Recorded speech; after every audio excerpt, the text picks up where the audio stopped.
Hello guys, good morning po.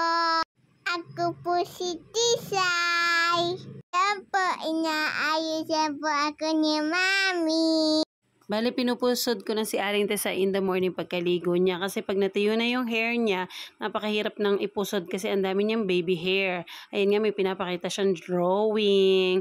Galing-galing talaga ng anak ko mag-drawing Manang-mana kay daddy.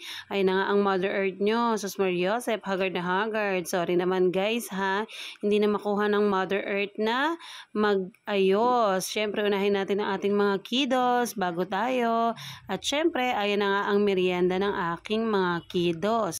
Ang dami nilang food, diba? Naubos yan. Grabe, oh. Ayun na nga si Kuya Tisoy at si Aling Tisay naglalakad na. Naglalaro pa si Kuya Tisoy ng trolley bag. Hi, guys! Si Ate Jennifer. Ayun na nga si Kuya. Bali, iba yung way niya. Bali, dyan siya. Dito naman si Aling Tisay sa left side. Ayun na nga, naglalakad na si Aling Tisay. Nagmamadali pa yan kasi baka daw siya late na. At ayan ang inaanak kong napakaganda. Hi, Cyrene. Ayan na nga, papasok na kami sa room nila. Bali yan yung dating room ni Sia. At eto naman yung ngayon. O, diba? Hi, Titan. Sipag-sipag ni Taita. At ayan na nga mga classmates. Si Jose Rizal, may S for today.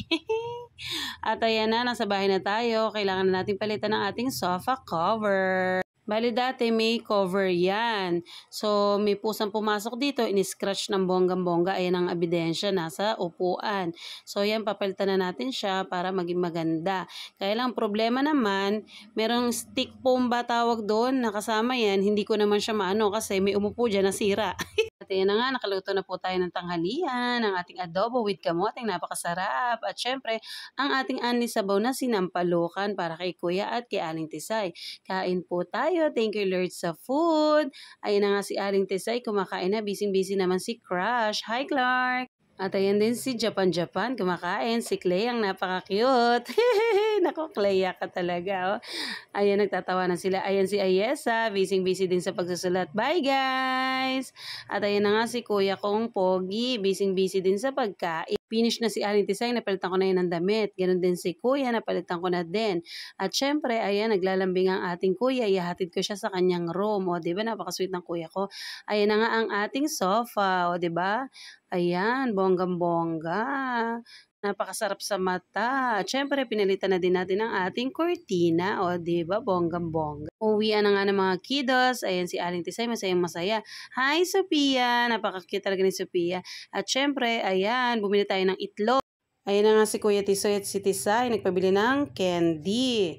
At syempre, nandito na tayo sa bahay. Kumakain na po tayo ng hapunan. Kain po tayo. Thank you Lord sa food. Salamat po Papa Jesus. At lagi niyo po kaming ginagabayan at pinapanatili niyo po kaming malusog. Salamat po sa araw-araw. At syempre, dahil night na, ayan si Daddy. Lagi tayo nagbi-video call with Daddy. Miss na miss ka na namin, Daddy. Ingat ka palagi dyan, ha. Maraming salamat sa sakripisyo mo. Sana makauwi ka na dito, na makasama ka na po namin. We love you and we wish you so much. Salamat guys sa patuloy na pagsuporta sa amin. Ingat kayo palagi. God bless you all. Bye-bye!